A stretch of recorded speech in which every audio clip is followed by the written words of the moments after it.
friendly group this is. No Democrats are here, right? Well, I want to thank everybody. This has been a labor of love. You know, we took over a building that was not properly taken care of. It just wasn't. It's a very special building, and we are taking care of it. This was grass, and when you have a news conference, and this was going on for many years, but everybody would just sink into the mud. It was extremely luxurious grass, especially when it was raining, because you'd go down about 5 inches into the mud. And when we had a press conference here, all the press standing back there, they'd be cursing me. The women would be lifting up their shoes, saying, "You've destroyed my shoes, this is terrible." So we got a stone that's the exact same stone and color as the White House itself, because we wanted the friendly feeling of that light color. And it reflects the sun, and it keeps you cool even in the summer. And we've had press conferences. We finished it about a month ago. This is, as you see over here, the Presidential Walk of Fame. And we had this long wall with half windows because that used to be a swimming pool on the other side of the wall. That was the swimming pool where Jackie would say, "I hear women inside." Are women inside? Quite a famous, I'm not saying anything, this was a part of a movie. And the Secret Service said, "No, ma'am, there's no women inside, ma'am. I'm sorry, ma'am, you're gonna have to move along."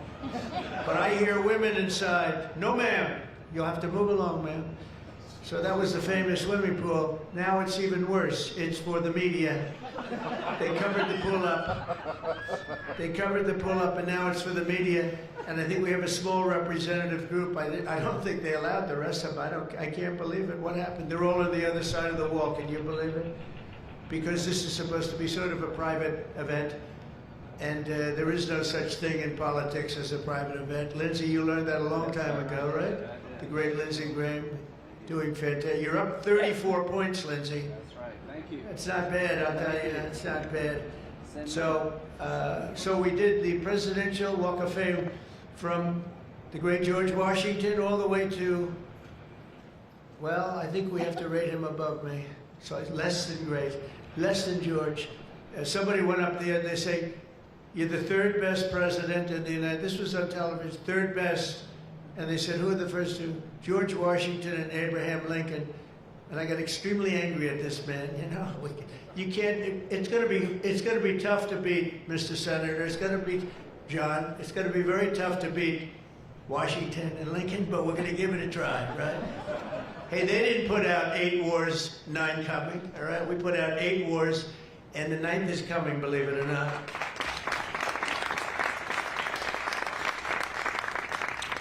So I just want to say it's great to be with you. And when we're finished, later on, we're going to have a little quick lunch, and they do great food at the White House.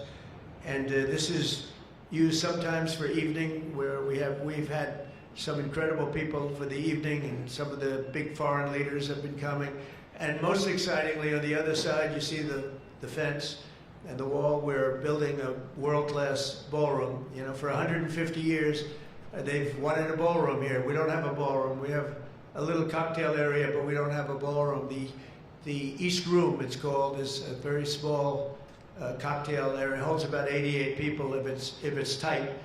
And I said, if I do this again, I'm going to get a ballroom built, and we're putting up our own money with the government is paying for nothing. You probably hear the beautiful sound of construction to the back. You hear that sound? Oh, that's music to my ears. I love that sound. Other people don't like it. I love it, Josh. I think when I hear that sound, it reminds me of money. In this case, it reminds me of lack of money because I'm paying for it, so it's the opposite. But it's going to be one of the most beautiful ballrooms anywhere in the world, and it's going to be able to take care of tremendous things. When you have, as an example, I'm going to see President Xi in 2 weeks, going over to South Korea. We're going to meet in South Korea. We're going to talk about a lot of things. They want to discuss the fact that they're paying 157% tariff. It's a little higher than they thought. And we're doing very well. I think we're going to do well in that negotiation. We've done well, as you know, with Japan, with South Korea, with Europe. The European nations got together, we made a deal. And it was all based without the tariffs, you could have never made the deal. I'll tell you what, tariffs equal national security. Remember that. Tariffs equal national security. You got to remember that. And they also equal wealth for our nation because we've taken in hundreds of billions of dollars in a very friendly manner, given to us by nations that used to take it from us. And they used tariffs on us. We never used it on them because we were foolish. Or we were led by people that weren't business people. But it really does. It equals national security. And I wouldn't have put out, I mentioned 8 wars, 9 coming. Of the 8, 5 were based solely on trade and tariffs. India, Pakistan were going at it. 2 nuclear powers, and serious nuclear. 7 planes shot down. They were ready to go, and I called them up. I said, you go to war, and we're not doing a trade deal. And they said, well, what does one thing have to do with the other? I said, it has a lot. You're nuclear powers, and if you do it, we're not doing a trade deal. And 24 hours later, they called me, we have decided not to do it. We stopped the war. We stopped a potential disaster, a nuclear disaster, because of trade. And it's been really amazing. But the tariffs have made us a wealthy country.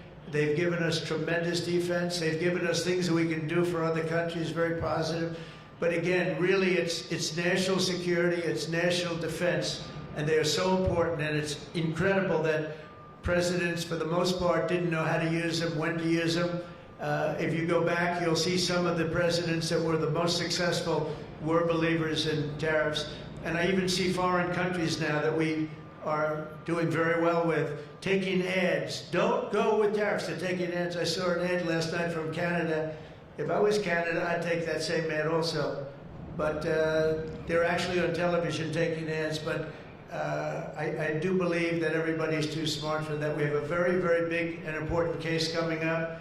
We should win the case based on the legal merit. We should also win the case based on all of the things I just said. But we're a wealthy country again. Last week, as you know, they found $31 billion. They came to see me, sir, we found $31 billion. They said, we don't know why. I said, was this a good find or a bad find? It was a good find. It was a plus 31. We're used to finding negative 31s, right, for the last 30 years. I said, check the tariff shelf. Well, those tariffs haven't kicked in. Yes, they did. They kicked in 2 months ago. Check it. He comes back 2 hours later. Sir, you were right. We have an additional $31 billion, billion, not million, Lindsay, billion, that we just found from tariffs. They kicked in earlier than we thought. You were right. We're a wealthy nation again, and we're a nation that can be secure. We're a nation that can start paying down our debt. And with tariffs, we're the wealthiest nation ever in the history of the world. Without them, we've got to slog. We've got to slog. But remember this, other nations, including China, Japan, European nations, they used tariffs against us for many years. That's why we owe $37 trillion. That's why. But they used tariffs very successfully against us, and we had presidents that never fought it. But now you have a president that does fight it. So I just want to welcome you to the incredible Rose Garden. It's just an incredible place. It was done, we did it, brought it back to health. It was in very bad shape, actually, and we brought it back to health. First Lady Melania did a fantastic job on it. The surrounds and everything, it's all brand new wiring. You know, underneath there's a lot of wire, a lot of things. Everything brand new, everything beautiful. The only thing we did is we had to get a hard surface here because nobody could use it because of the grass. So I just want to welcome you, and I hope you're going to be here a lot. We're going to use it for meetings. We're going to use it for press conferences. Now we can use it. It was unusable before, and now we can use it. But everything that you see was redone. All of this was redone, and the whole White House is being redone. Some of you came through what they call the Rose Hall. They call it different names, but you probably noticed, I don't know if you came through this door, did you notice the white marble floor that was put there? That was made out of Home Depot tiles, about 1 foot by 1 foot. They were all broken, about 30 years old. And I replaced it with book-matched marble, paid for by your friend, President Trump. It's like, it's amazing how people like it when you say you paid for it. When I say I paid for it, they say, oh, I love it. But it really, they did a beautiful job. They're great talents. They're very talented marble people I have. And they replaced it with beautiful paradisial marble and statuary marble. And it's really, really beautiful. I want to thank the outstanding leadership team, and you really do have that. Majority Leader John Thune, who's been my friend. He really has done an amazing job. Thank you, John. Thank you. Done an amazing job. I didn't get to know John as well in the first term, and I've gotten to know him very well over the last 9 months, John, and you're doing a fantastic job. Thank you very much. Really great. Majority Whip John Barrasso was outstanding man. Thank you, John. Thank you. Great guy, too. Conference Chair Tom Cotton. He loves that military. He loves it. He loves the military. Policy Committee Chair Shelley Moore Capito. Shelley, thank you very much, Shelley. Vice Chair James Langford. Very good, James, thank you. And you know, we have everybody but one person here. You know, everybody showed up. I figured you'd have like, I'd say 40 would have been a good number, right? If everybody, we're just missing one person. You'll never guess who that is. Let me give you, he automatically votes no on everything. He thinks it's good politics. It's really not good politics. He's an automatic no. But I don't know. Look, if he wanted to come, I'd probably let him come, right? I'd let him come. Begrudgingly, but would let him come. And National Republican Senatorial Committee Chair, an unbelievable guy, Tim Scott. You know, Tim, I shouldn't say it because it's so, I don't know if it's going to be. But Tim ran, and he was very effective and very good. But he was on the debate stage and everything else, he was good just because he's good. But he wasn't as good as they thought he was. And when he got out of the race, he endorsed me almost immediately.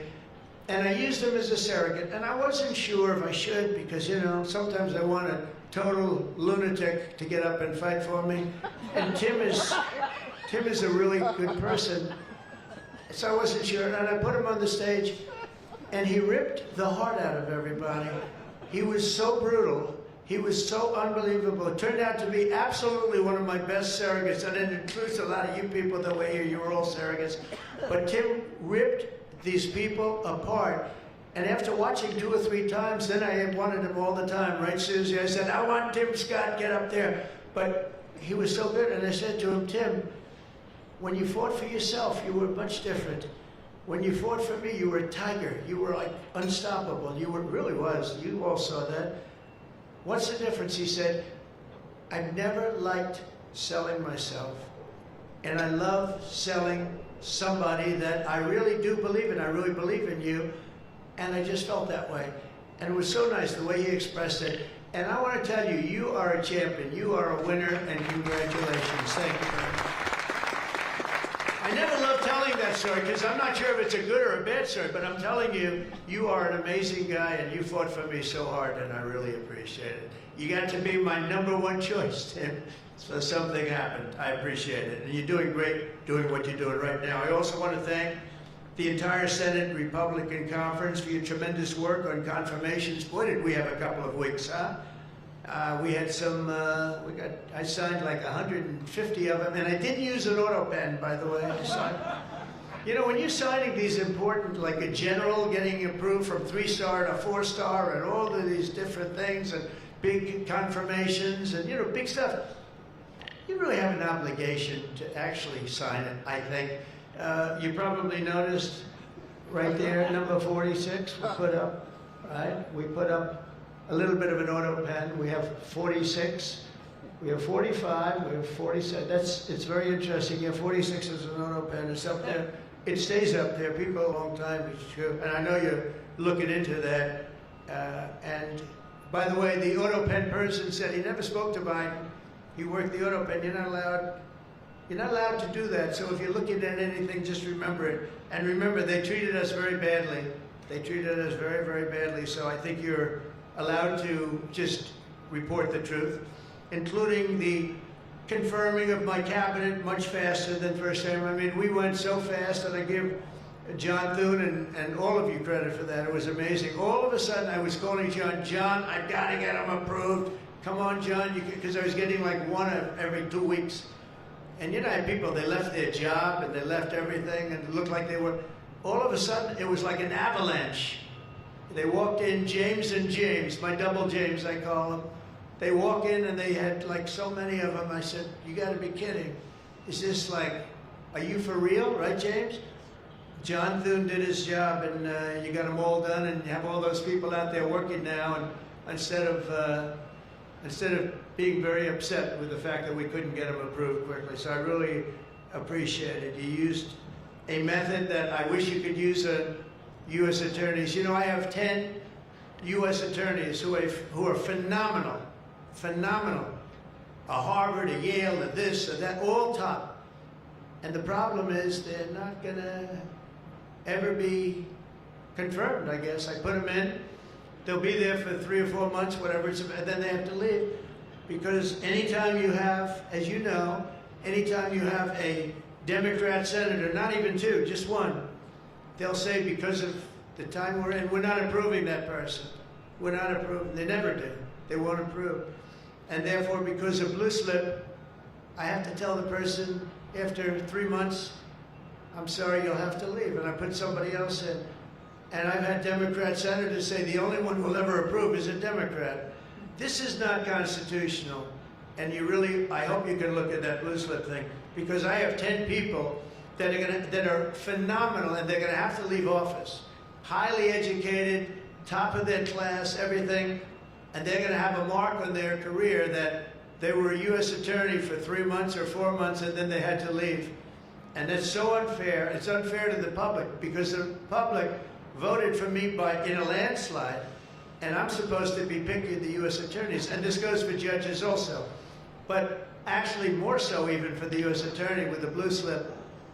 So I have these phenomenal people, many of them young, but truly fantastic people, and they're wondering what's going to happen in another 3, 4, 5 weeks.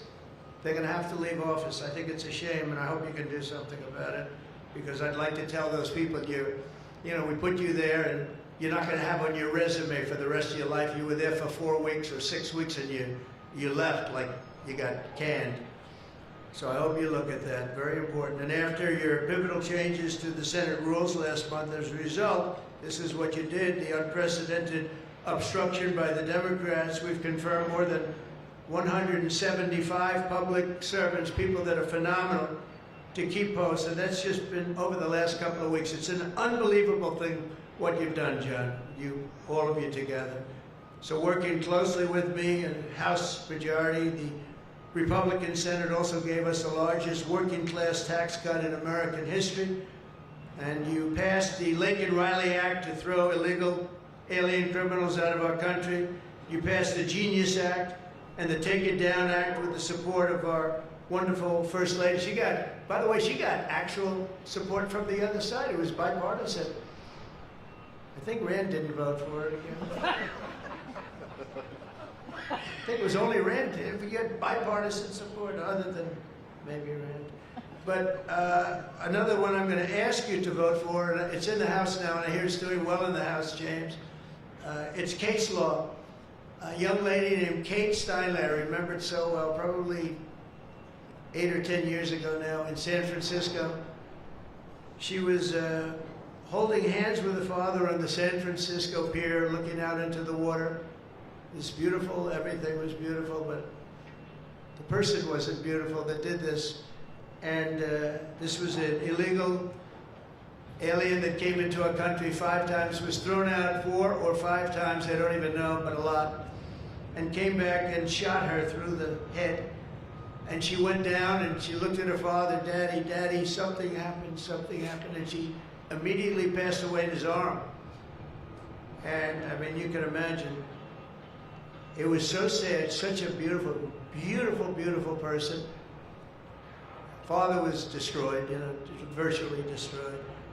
And they passed they wanted to pass what they call case law, and it's now again in Congress, and I hear we're going to get it passed in Congress, and when it gets up to the Senate, I hope you guys can pass it. And basically, very simply, it says that if you're an illegal alien and you come in and you get thrown out, if you come back and get caught, you have to spend 10 years in jail. Very simple. Very simple. If they would have had that, Kate Steinle would be alive today. That was a big event at the time. If you remember, Bill O'Reilly For those of you that like Bill, I think I like Bill, but he was the one, he devoted his life to that law, trying to get it passed. I think it's time that we pass it, so that if you get taken out of the country and you come back illegally, knowing that this law is in existence, you go to jail for a 10-year period, and it's going to keep the repeat offenders from coming in. It's going to really keep them from coming in. Senate Republicans have already voted 11 times to get our government back and open for business. We have record business. We're going to be, I think, by the time I hit month number 12, I think we're going to have $20 trillion of investment. We're over 17 right now. As an example, President Biden had less than $1 trillion for 4 years. We're going to have $20 trillion in less than 12 months, and we're over 17 trillion right now. So it's the largest amount in our country by far, by many times. That's in our country. But here's the one. It's the largest amount in the history of the world. There's never been a country that's had anywhere near 17, or it will be 20, and it's going up fast. A lot of it's because of tariffs, because they're coming in because they don't want to pay tariffs. In other words, they make their product in a certain country, and they used to just send it in here, and there was no charge, absolutely. Now, if they have to pay a 20%, 30%, 50%, 100%, or 2% tariff, they say, well, it's better if I build my plant in the United States. It always amazed me I did this first term. We had the greatest economy in the history of our country in first term. We had COVID, and we did a good job with that. That was a curse for every country in the world. It was terrible. But we had the greatest economy we ever had. But if you remember, I started the tariffs, but I held it off because it wouldn't have exactly been good at the time to tell France, you know what they were going through, you know what Spain was going through and Italy was going through. That, by the way, we're going to charge you tariffs. But I had started the process. We were going, the country was doing good. And I took in hundreds of billions of dollars from China. I put the full tariffs on China. Biden left the tariffs because he couldn't, it was too much money, but they gave so many exceptions that they were essentially meaningless. In other words, here's the tariffs, but you don't have to pay if you look at somebody the wrong way. You don't have to pay. So they didn't pay very much. But with me, they were paying hundreds of billions of dollars. And again, I have a great relationship with President Xi. I expect to be able to make a good deal with him, and I want him to make a good deal for China, but it's got to be fair. For years, they were making $500, $600, $700 billion. $700 billion, and we'd be making nothing. It was a one-sided, honestly, we built their military. We built China's military with the money that we lost for so many years getting ripped off. So now we're going to have a fair deal, and I think we're going to have a very successful meeting. Certainly there are a lot of people that are waiting for it. Maybe it won't happen. Maybe it won't happen. Things can happen where, for instance, maybe somebody will say, I don't want to meet, it's too nasty. But it's really not nasty, it's just business, and we're gonna do a good job representing you people and representing the people of our country. Unfortunately, in a craven and pointless act of partisan spite, Chuck Schumer, who I've known for a long time, and the radical left Democrats are holding the entire federal government hostage to appease the extremists in their party. And they are extreme. I mean, I've never seen anything like it. They're extreme, and you know what? We had a landslide election. We won the popular vote by a lot. We won the swing states, all 7. Remember, they said, oh, if Trump could get 3 swing states, he'd be... And, well, I didn't get 3, I got 7. We got all 7 by a lot, by record numbers. We won the Electoral College, 312 votes. They said, it's very hard for a Republican. It's harder for a Republican. Although now I think we've swapped it. I think it's now harder for a Democrat. Because if you see what we've done with the Hispanics, with the black workers and black men, and recently a poll came out with black men and women were doing so well. You know, they want security. They don't want to have their city destroyed. Women in Chicago, beautiful black women walking around with red MAGA hats, because they don't want to be mugged and shot and everything else. And then you see a Democrat get up and tell you how safe it is in Chicago. You know, they've had, in a fairly short period of time, 4,000 murders. This is over a short period of time. 4,000 murders. And they had a holiday where they had 28 people killed and almost 100 shot. And then you listen to this guy, Pritzker. I've known the family for a long time. They threw him out because he was no good, and he became governor. He's got money through the family. He didn't make, he got money through the family. But they threw him out, he became governor. I said, I wonder how he's gonna do. It's a crime palace, it's a shame. And you know what we did in DC is unbelievable. You people, you can walk down the middle of the street, Mr. Senator, you can walk down, you can have your wife meet you at the restaurant and she's not gonna be accosted, shot, beat up, raped. It's unbelievable how bad it was. It was one of the worst in the country, and now it's stone cold. I don't say the word perfect, but it's pretty damn close. And you know, they used to have, they would average more than a murder a week in Washington, D.C. This is just before we got here, a murder a week. Think of that. The capital of, in my opinion, the capital of the world. They come from Iowa, they come from Indiana, they come from Florida, and you call up the parents, I'm sorry, sir, your son has been shot and killed. We have no crime here now. We have no crime. And the National Guard has been unbelievable, the job. Unbelievable. And you know, it also looks better. I do a tour, I hop in that beast. I feel very safe in the beast. The windows are this thick. But I hop in the beast and I tell the Secret Service, let's drive around town. I used to do that myself. I could drive myself around. I actually like that better. But now I don't think it's a good idea. But we drive around in the streets. The place is looking much, the grass is good, the fences are down, there's no tents, there's no anything. We are looking like it's just a whole new look. And the most important thing, there's no crime. And we're gonna fix the roads. We have great pavers. We're gonna fix the medians in between the roads, which are half of them are falling down. We're going to take some of the tiles off the bridges, the tunnels that you have. They've been up for 40 years, they're rotted. And we'll put up brand new, gorgeous white tiles like it's supposed to be. But this place is looking really good, and we haven't even started the real fixing up of the town. We're getting rid of the graffiti. You notice there's almost no graffiti anymore. A lot of that beautiful statuary marble and red graffiti all over it had bad signs up, and it stopped. We've taken out 1,700 career criminals and people that came in through an open border. They came in through Biden's open border. And we've taken them out. The thing having to do with all of the elements in the great big beautiful bill, I'll tell you, it's amazing what we've done. $200 billion in costs for medical. What we've done, $50 billion for rural hospitals. And remember, no tax on tips, no tax on Social Security, no tax on, think of all of these things that we've done. This is the biggest, this is the greatest bill. Social Security, no tax on overtime, but no tax on tips. I got that from a waitress in Nevada. I was making a speech and I'm at one of my restaurants in the hotel I own there. And I say, how are you doing? Well, sir, it's terrible. They're taxing my tips. They're going, I wouldn't have even thought that. And I looked at it, and she said to me, sir, there should be no tax on tips. I said, say it one time more. No tax on tips. I walked outside to the press. I said, there will be no tax on tips. She was right. And we won that state by a lot. That's not a state that we win by that much, David, but we won it by a lot. So it was pretty good.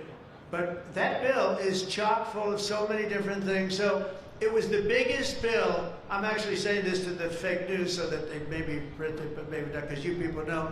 It was the biggest bill ever passed in Congress.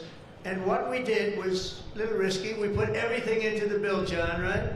And some people were against it. They said, no, you got to do small bites. And we gave it a shot, and we got it passed. I got a call from John. He said, it was 3 o'clock in the morning. Sir, we have 4 hard no's. Could you please call him? I said, what time is it, John? It's 4 o'clock in the morning, sir. So I call up. One of you is sitting right here. I said, Jim, could I say hello to you. It's 4 o'clock in the morning, right?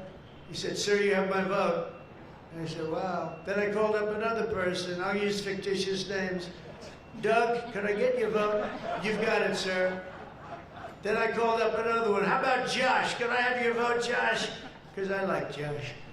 And Josh, who can be very difficult, said, sir, you have my vote. His wife was screaming at him on the other side.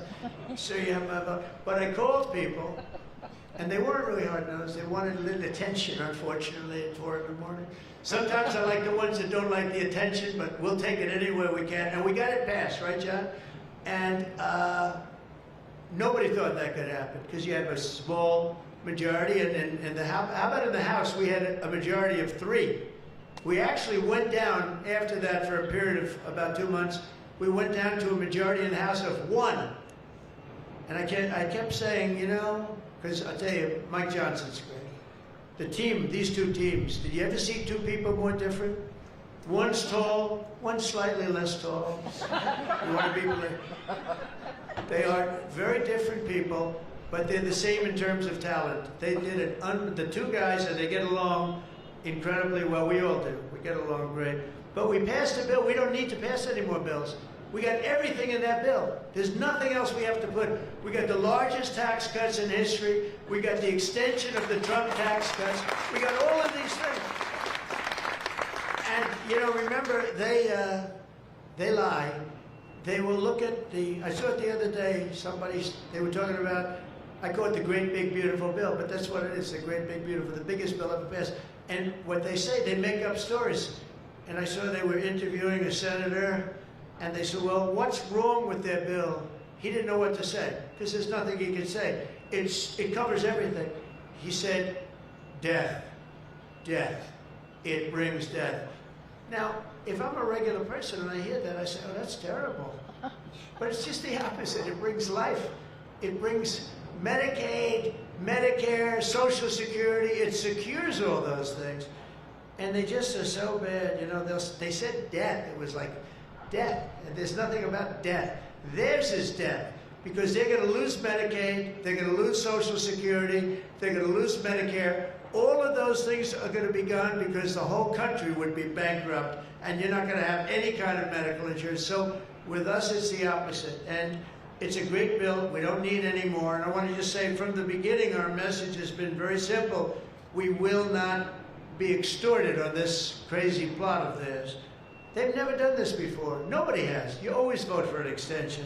Chuck Schumer and the Senate Democrats need to vote for the clean, bipartisan CR and reopen our government. It's got to be reopened right now. We're not doing that. They are the obstructionists. And the reason they're doing it is because we're doing so well. We're doing well all over the world. We're doing well with the close to $20 trillion that I just told you about. It will be that number, but even if you take it down to over 17, that's a guarantee. We're doing well with everything. Car plants are pouring back into our country. AI plants, we're leading, we're dominating China right now in AI. And I did something that I think you'd like, because we have an old grid, it's a tired grid. It doesn't have the juice that you need to fire up these plants. You know, these plants will need more than double the energy we have right now for the whole country. That's how big it is. And we can't do that. There's no way we can do that. China's building right now 52 power stations. But I did something better. I'm letting everybody build their own power plant so they'll become like an electric utility in addition to AI. But if they want to build their own plant and we get their approvals within less than a month, it used to take 5 years prior to rejection. Sometimes a guy in Louisiana, they had one that took 12 years and then they got rejected. I got it approved in 2 weeks when I got into office. That was the first term. And the plant is up now, and it's been a great thing for the state. I did it twice, actually. I got 2 of them that were dead after 12 years, and I got them approved, both of them in less than a week. And that's what we're doing. Lee Zeldin, by the way, is doing a phenomenal job, Environmental Commission, I have to tell you. He knows that we have to get them fast, and we're getting them fast. So we're leading China in the AI race by a lot. Under Biden, Democrats voted 13 times for continuing resolutions to keep the government open. And all we want is simply to ask them to do it once again. They always voted for it. They never voted against it. Nobody votes against it. But they do that, and they do. It's partially my fault. I mean, I'm watching you, and I'm looking at all these great faces that I've seen, really great people. I think with few exceptions, a couple of you I don't like that much, but with few exceptions, great people. And you look at what they do, and you look at the game they play, and it's a horrible game. And, you know, we have the hottest country ever. This is the hottest country anywhere in the world. And I say this, I'm sure you've heard me say it, but I was over in the Middle East, and the King of Saudi Arabia and others also said essentially the same thing. They said, you know, President, a year and a half ago, your country was dead. We never thought we'd see this. And right now, you have the hottest country anywhere in the world. We do. We have the hottest country anywhere in the world, which tells you about leadership, and that includes your leadership. So as you know, my door is always open to anyone. It's not like that AOC, how about her, where she said, she's talking about having rebellions and everything. She said, well, my door is always open. But she's not the leader. I'm sure the leaders felt very nicely about when she said her door is open. Who the hell wants to go into her door anyway? She doesn't know what the hell she's talking about. She's the one that started. You know, I remember, I'll never forget, she never took a course on the environment. And I watched her one day, and she was on television, and said, yes, our planet will be dead within 12 years. That was a long time ago. Our planet was supposed to be dead. Remember the 12-year theory? We were environmentally dead. Now, these people, they've got an agenda that nobody quite understands. The good news is they don't understand it either. They really have no idea. But the people do. The people understand.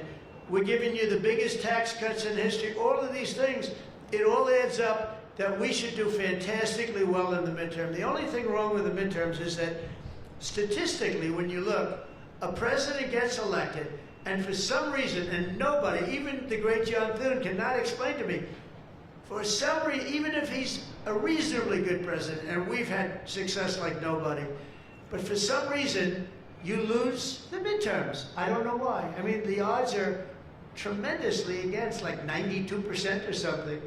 It doesn't make sense. If you have a great presidency, it only makes sense that you win the midterm. So there should be no reason for it. Somebody's going to explain there might be some dark, deep psychological reason where they want to vote the opposite way. I don't know what it is, but we have to win the midterms. Otherwise, all of the things that we've done, so many of them are going to be taken away by the radical left lunatics. I mean, we're going to end up with a communist mayor in New York. Can you believe it? A communist. Remember, I would always say, we will not have a socialist elected in our country. Remember, I'd say that all the time. And I was right. We skipped socialist, we got a communist elected. So I didn't tell a lie. I didn't tell a lie, I was right. We'll have a communist, not a socialist. But we've already seen the impacts of the dangerous game that they're playing. Democrats are causing delays in our air traffic control system. So important.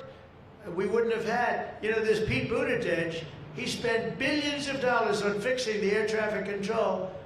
They'd use copper wire going into glass wire. Any union electrician here or any non-union electrician would say you can't hook copper into glass. It doesn't work. They spent billions of dollars. They turned on the system, and it was stone cold blank. We're getting a brand new system. We have bids out now. We have 3 great companies bidding. And I want one bid. Sean Duffy's doing terrifically. I want one bid. I want just bid, and they're responsible for everything. Not where you had, they had like 1,000 contractors. Every contractor, they're all running around. In the end, if one of them does a bad job, we want to be able to blame somebody, and it's going to be one of the very big companies because there's a lot of interest in it. So the air traffic control system is going to be rebuilt. Over 1 million federal workers right now, as you know, are going unpaid. That's the Democrats' fault. And children, tourists, unable to visit the museums in Washington, D.C., that we now have beautiful, safe streets, but we don't have the museums open. We should probably just open them. But we are doing things that nobody's ever done, nobody's ever seen. So all of this and the pain that the Democrats have caused during this reckless and completely unnecessary affair, and you can call it the Schumer shutdown or the Democrat shutdown, you can call it whatever you want. And I will say this, that We have Darth Vader. You know Darth Vader, right? Darth Vader is a man who, I think he's sitting right. Is that Darth? Stand up, please, Darth Vader. Stand up. Does everybody know? They call him Darth Vader. I call him a fine man. But he's cutting Democrat priorities, and they're never going to get him back. And they've caused us, and they've really allowed us to do it. And by the way, thank you. You're doing a great job, I have to tell you. So, really a great job. Because many of the things that they're cutting, like the New York project, $20 billion we're cutting it, they're not going to get it back. I mean, they're not going to get a lot of things back. They may not get it back. Maybe we'll talk to them about it. But they're losing all the things that they wanted. But many of the things that they wanted are things that we don't want. The things that are just so bad for our country. And we're cutting those things out. So while they thought they were doing maybe bad, maybe indirectly they're doing good. The cynical comment that they made all over the place, and all of their cynical remarks proves beyond all doubt that Schumer is a calculating political partisan, but we knew that. But he's somebody that's in deep trouble. He's losing in all of the polls. He's even losing to AOC +3. Remember +3? What happened to the +3? Are they still around? I had one, when I was at the United Nations, I met the president of Somalia. And I said, I have somebody I'd like to give back to you. He said, no thanks, we don't want her. He didn't want anything to do with her. But today I'm calling on every Senate Democrat to stop the madness, to let our country get back.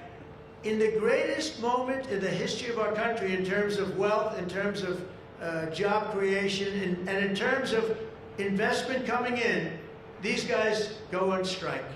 It's really a shame. So I'm asking them to be smart. It's not working. They're getting killed in the polls. The public understands what they're doing. They're doing the wrong thing. And with that, I just want to say welcome to the White House. When we're finished, they do a great job. When they're finished, we're going to all come in. It'll be a little crowded, but that's okay. To the Oval Office, we'll talk a little bit, a couple of minutes. Got some interesting things. And I think I'd like to have, if I could, John come up and say a few words, and we can close it out. And by the way, this is an open mic. It's open to the world. I think they can hear me out in the street. If anybody wants to come up and say after John, say we're all friends, and you can speak your heart out. But we've got to get our government open, and the Democrats are trying to keep it closed. Thank you. John, please. Well, Mr. President, thank you for having us. This is the 4th week of the Democrat shutdown, but we are all here today because your Republican team in the Senate is unified. This is now the longest full shutdown in history, but everybody here has voted now 11 different times to open up the government, and we are going to keep voting to open up the government, and eventually the Democrats, hopefully sooner or later, are going to come around. But Mr. President, your agenda is the right one for this country. This is your team. We are your partners in achieving and implementing the agenda that you campaigned on and the American people voted for. And you just mentioned it has been a series of promises made and promises kept, whether it's national security, whether it's the border, whether it's the economy, taxes, regulations, energy, Trump newborn accounts, school choice. You look at what we've accomplished so far. It is a remarkable, remarkable team and a record of accomplishment that can't be matched. And I would argue, at least in my time here, but perhaps in all of history. So thank you for your leadership, and we will continue to be good partners and work with you to get the work done for the American people. And let's hope that the Democrats get wise, and starting perhaps even today, vote to reopen the government so we can get back to work for the American people. Mr. President, thank you for having us at your home. You have beautiful homes, and thank you for everything you're doing to make this such a beautiful place. This is America's house. We're delighted to be here. Thank you.